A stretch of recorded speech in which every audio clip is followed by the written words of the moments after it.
a clara ka labɛn fɛn min ye sécurité d'état directeur ye Kasum Goïta Sadio bila sur écoute colonel Moro Kone bila sur écoute n'u ye fɛn fɛn fɔ k'o bɛ se ka kɛ sababu ye o ka kɛ prévu contre la an k'u minɛ i k'o fara ɲɔgɔn na ka na n b'u gbɛlɛn ka bɔ gouvernement kɔnɔ dugu jɛ n b'u minɛ minnu ye sigi e b'o olu minɛ dɛ il est le président non nam sɛbɛnnikɛla ko a ko de ye sababu ye fɛn min ye bandaw ye tɛgɛ kɛlɛ a kan sécurité d'état directeur colonel Kasum Goïta a bolilen don hali bi a yɔrɔ ma dɔn sabula fɛn min ye ko caman ye u bɔra o kalama k'a fɔ colonel Kasum Goïta ale tun bɛ ka unité dɔw labɛn minnu bɛna taa Asimi Goïta minɛ ka Sadio Kamara minɛ ka Modibo Kone minɛ ka olu don kaso la o tuma ka jalaki b'u kan pour sabotage de la transition. La hawla wala quwwata illa billah lazim ja ala yɛrɛ y'an bɔ ala y'an bɔ dɛ n'o kun kɛra surasiw de tun bɛ kɔ don ɲɔgɔn ma minnu bɛ Sadio fɛ minnu bɛ colonel Assimi Goïta fɛ a ko minnu bɛ ani sécurité d'état fɛ minnu bɛ bandaw fɛ bandaw ye colonel caman nommé yɔrɔw fana na ninnu kan fila de tun bɛ na kɛlɛ kɛ Sadio Kamara ani Modibo Kone olu de kun taara ka bɔ gouvernement na k'a sɔrɔ u ma fiɲɛ kɛ baara ma tiɲɛ u bolo wa ɲɛfɔli ma kɛ sɛbɛnnikɛla ko a kun ye min ye a ko fɛn min ye bandaw ye ani fɛn min ye Faransi masakɛ Emmanuel Macron plan min kun b'u bolo a ko ni gouvernement kun sigira tile fila tile saba u tun bɛna nin jɛ fila de minɛ ka t'u datugu kaso la k'a f'u b'a fɛ ka transition k'a lagosi ni k'a dɛsɛ ka baara kɛ sɛbɛnnikɛla ko a ko n'i y'a ta k'a lajɛ ale ye kunnafoni sɔrɔ k'a fɔ dɔgɔkun fila sani gouvernement yi a ka bɔ ka bin a ko fɛn min ye wulikajɔ min ye n'o kɛra a ko fɛn min ye colonel Sadio Kamara ka fara colonel Modibo Kone kan olu de tun bɛ Russie jamana kan u nana ka bɔ formation kɛyɔrɔ la o tuma u nalen ani coup d'état ka karaw kɛ sɛbɛnnikɛla ko a si ma kɔrɔ ni si ye o tuma maa minnu bɛ jateminɛ kɛ bɛɛ y'a dɔn k'a fɔ olu jɔyɔrɔ de bonyana coup d'état ko in na kosɛbɛ sabula u y'u to Russie jamana kan ni ka fɛɛrɛ caman tigɛ sɛbɛnnikɛla ko a ko n'i y'a ta k'a lajɛ fɛn min ye wulikajɔ minnu kɛra n'o kɛra sababu ye fɛn min ye bandaw ye k'a ta k'a sigi fanga na o nana kɛ sababu ye fɛn min ye nin jɛ fila donni gouvernement na ka ngɔri d'u ka baara la n'o tɛ a ko waati min ni coup d'état kɛra sani bandaw ka sigi sɔrɔsiw ye wulikajɔ min kɛ kɔrɔn fɛ jamana camancɛ la a kɛra sababu ye u ye juguw ka kan caman bɛ yen k'o bombarder ka moto caman minɛ ka caman fa ka caman ɲɛnama minɛ ka dɔw sɛbɛkɔrɔ jogi sɛbɛnnikɛla ko nka kabi bandaw sigira o jɔra o jɔra sɛbɛnnikɛla ko a ko n'i y'a ta k'a lajɛ o jɔli dɔ wɛrɛ tɛ a ko fɛɛrɛ o fɛɛrɛ bi tigɛ kɛlɛ gun kan bandaw de ye chef suprême des armées a bi bɔ a kalama o tuma n'ale bɔra a kalama diyagoya ale fɛnɛ kɔni bi kɔlɔsi bila maa minnu ye n'a b'olu ka baara la o ye Faransi ye sɛbɛnnikɛla ko a ko n'i y'a ta k'a lajɛ o de y'a to ko caman bɛ yen ni sɔrɔsiw y'a fɛɛrɛ tigɛ bin bi taa k'u kan k'a sɔrɔ u ma tila fɛɛrɛ in na dɔ wɛrɛ tɛ maa min bɛ yen n'o kan k'u dɛmɛ o y'u janfaba ye a ko n'i y'a ta k'a lajɛ fɛn min ye bandaw ye sɛbɛnnikɛla n'o ye Mohamed Aïdara a ka fɔ la bandaw nacogoya tɛ dɔwɛrɛ koyi Assimi Goïta fa a wolofa terikɛ de ye bandaw ye o de kama a taara a nɔfɛ ka n'a bila jamana ɲɛmaya la a b'a jate i n'a fɔ a yɛrɛ wolofa sɛbɛnnikɛla ko a ko n'o kɛra sababu ye ka sɔrɔsiw janfa ka jamana janfa a bi gɛlɛya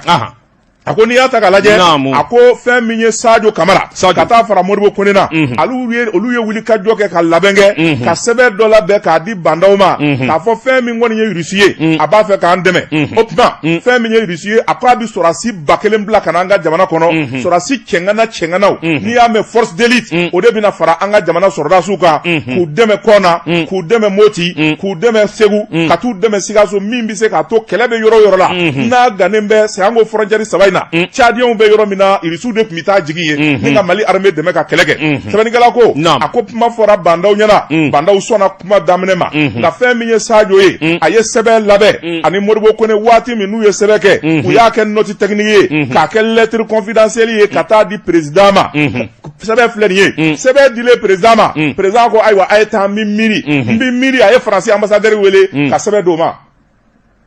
Faransi ambassadeur ka mun b'o la sisan ntini yede sɛbɛn dilen Faransi ambassadeur ma o m'a bila da girinda la o yɔrɔnin bɛɛ o ye sɛbɛn ta ka di Faransi président ma n'o ye Emmanuel Macron ye Emmanuel Macron ye nin gala a ko bile haki n ye nin faamuya nin jɛ fila b'a fɛ ka Russie don Mali kɔnɔna na o tuma an ka fɛn bɛɛ lajɛlen kɛ Russie ko in bi sonsoro cogo min na o waati fɛn min ye Sadio Kamara ye décret min kan ka signer ani convention min kan ka signer a nana papier di bandaw ma k'a fɔ Assimi Goïta diɲɛ na n'a ye bandaw a signer pour que Russie kana sabu Russie ko ni Assimi y'a signer u tina dɛ e de k'a signé e de président ye bandaw ko a t'a signé ma an goni ma kalambali an gamana gona de ma ne koni ma foyi faamuya aka nin ko nunu bandaw bi ba ko signé ma minnu mina kana an dɛmɛ o kuma o irisuw ka dɛmɛ de ka fisa tubabuw ka dɛmɛ ye wa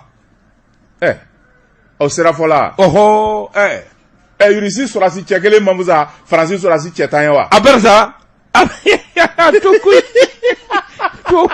tu m'as demandé tu me pousses à la faute et je vais fauter Sabalinkala ko a ko n'i y'a ta k'a lajɛ irisi kan ka na a ko fɛn min y'a sɛbɛn a bɛɛ lajɛlen labɛnna bandaw banna k'a signé bandaw bannen k'a signé a ko n'i y'a ta k'a lajɛ a nana kɛ gɛlɛyaba de y'u ni ɲɔgɔn cɛ sabu Sadio ko Asimi ma ni bandaw t'a signé e de ka baara ye défense sécurité a signé